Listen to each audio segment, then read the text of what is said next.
O Senhor esteja convosco. Ele está no meio de nós. Proclamação do Evangelho de Jesus Cristo segundo João. Glória a vós, Senhor. Naquele tempo, disse Jesus aos seus discípulos: Como meu Pai me amou, assim também eu vos amei. Permanecei no meu amor. Se guardardes os meus mandamentos, permanecereis no meu amor, assim como eu guardei os mandamentos do meu Pai e permaneço no seu amor. E eu vos disse isto, para que a minha alegria esteja em vós e a vossa alegria seja plena. Este é o meu mandamento: amai-vos uns aos outros, assim como eu vos amei. Ninguém tem maior amor do que aquele que dá a sua vida pelos amigos. Vós sois meus amigos, se fizerdes o que eu vos mando. Já não vos chamo servos, pois o servo não sabe o que faz o seu senhor. Eu vos chamo amigos, porque vos dei a conhecer tudo o que ouvi de meu Pai. Não fostes vós que me escolhestes, mas fui eu que vos escolhi e vos designei para irdes e para que produzais fruto, e o vosso fruto permaneça. O que então pedides ao Pai em meu nome, Ele vô-lo concederá. Isto é o que vos ordeno: amai-vos uns aos outros. Palavra da salvação. Glória a vós, Senhor.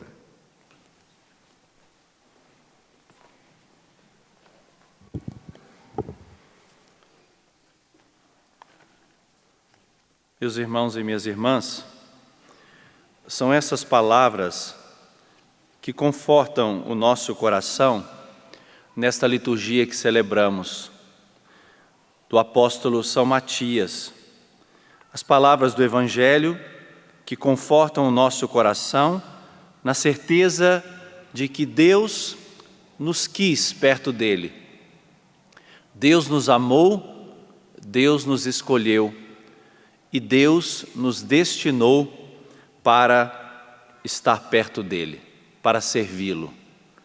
Embora nós façamos isso, embora nós vivamos esta proposta de amor, em meio às nossas infidelidades, em meio às nossas fraquezas e limitações, mas o Senhor colocou sobre nós o seu olhar e o seu amor.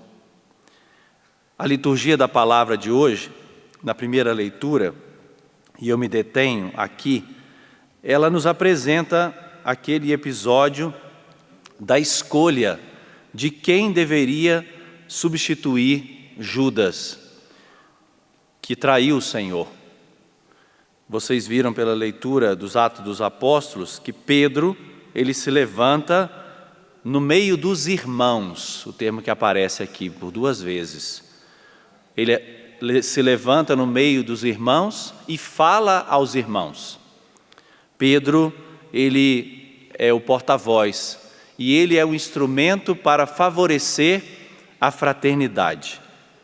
Porque a autoridade, ela precisa favorecer a fraternidade. Esse é o papel da autoridade. A autoridade precisa favorecer a liberdade, o amor e a comunhão. Se uma autoridade não favorece isso, ela está traindo a sua essência. Pedro está ali justamente para favorecer a comunhão entre os apóstolos. Pena que a tradução em português, ela roubou um pedacinho aqui importante que estava na primeira leitura. Porque Pedro se dirigiu a 120 nomes, diz aqui na leitura. Não diz pessoas que estavam ali, diz nomes. Pedro se dirigiu a 120 nomes que estavam ali diante dele. Esse número é simbólico, porque 12 eram as tribos de Israel, 10 era o número suficiente para se formar uma sinagoga.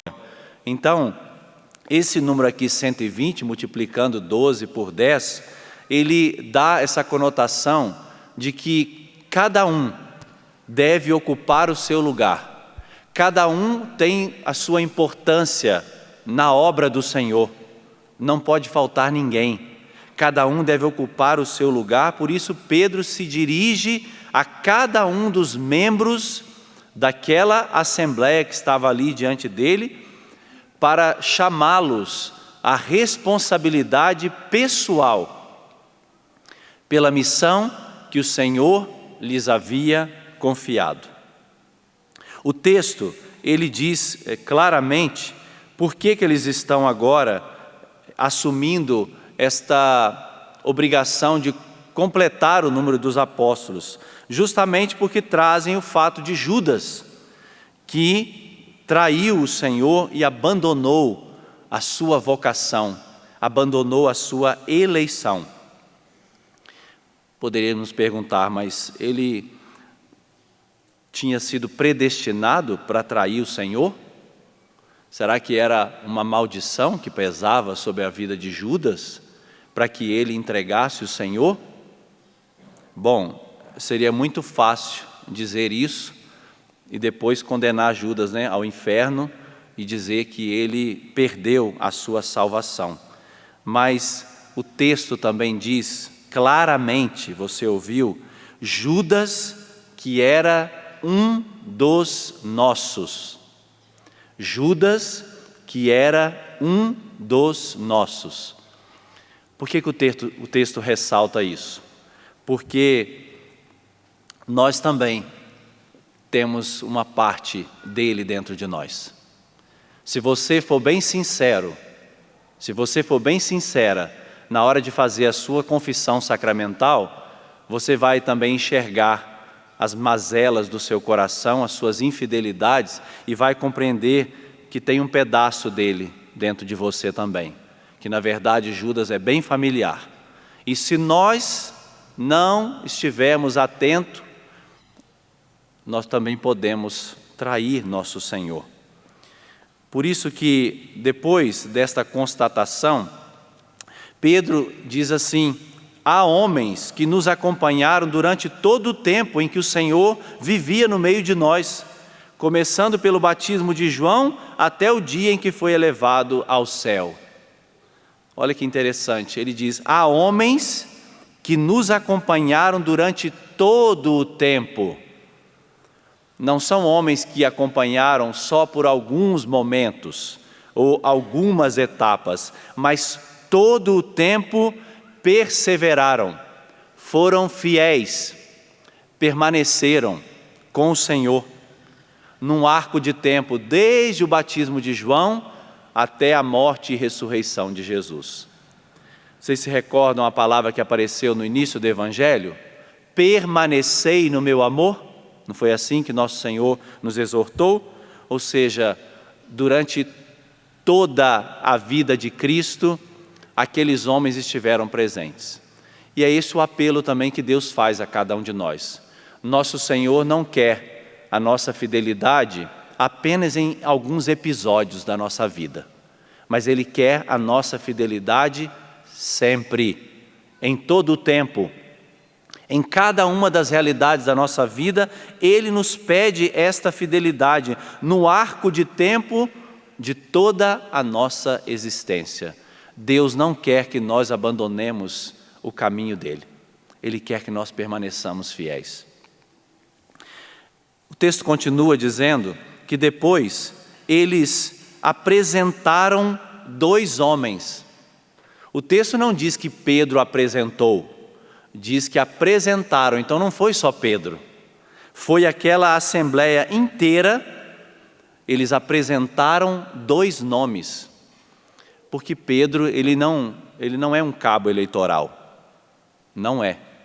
Vocês acompanharam durante esses dias aí, a eleição do novo Papa, nós acompanhamos com muita oração, com muita confiança em Deus, e o Senhor nos concedeu Leão XIV, Mas vocês também viram como que a mídia secular, ela foi muito carrasca em relação às nomenclaturas que usavam, comparando a eleição do pontífice aos processos eleitorais desse mundo, usando linguagens, criticando os cardeais, acusando alguns de fazerem motins, partidos, uma coisa terrível, Mas se nós vamos lá na Gênesis de um processo eleitoral dentro da igreja, não existe cabo eleitoral, porque o texto é bem claro. Eles apresentaram, foram todos os 120, apresentaram 2 homens e depois fazem uma oração.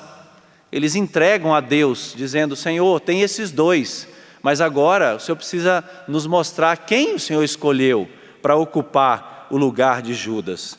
E vejam, eles retomam a situação de Judas, descrevem tudo de novo aquilo que Judas tinha feito. Certamente a traição de Judas tinha marcado muito a comunidade.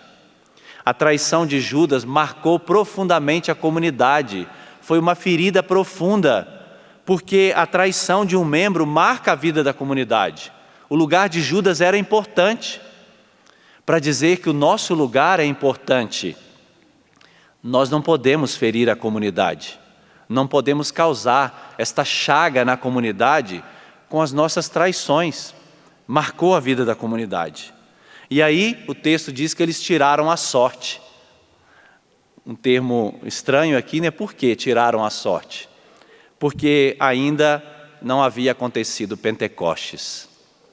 Eles têm que tirar a sorte, porque ainda não tinham recebido o Espírito Santo em Pentecostes.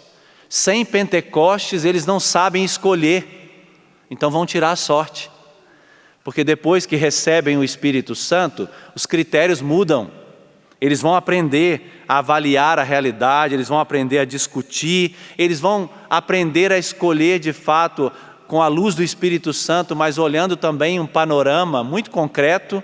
Com o Espírito Santo, eles não vão mais precisar das muletas, mas o Espírito Santo não havia chegado. Tiram a sorte, e a sorte caiu em Matias. Um nome simples que aparece aqui, porque o outro, aparece ainda nome e apelido, Barsabás, apelidado de justo, mas não foi esse o escolhido, foi Matias, o escolhido de Deus, para nos recordar que nós também fomos uma escolha de Deus. Nós também fomos alvos da bondade e da misericórdia do Senhor, que nos chamou, nos escolheu para uma missão belíssima. Não importa o estado de vida que nós assumimos, não importa a realidade ou o ministério que exerçamos na igreja, importa a consciência de que nós fomos escolhidos por Deus para uma missão belíssima. Ninguém pode ocupar o seu lugar, você deve ocupar o seu lugar. Você deve assumir aquilo que o Senhor lhe concedeu. Incline por um instante a sua cabeça e permita agora que essa palavra, ela suscite no seu coração um desejo ainda maior de fidelidade, de comprometimento, de amor pela obra de Deus.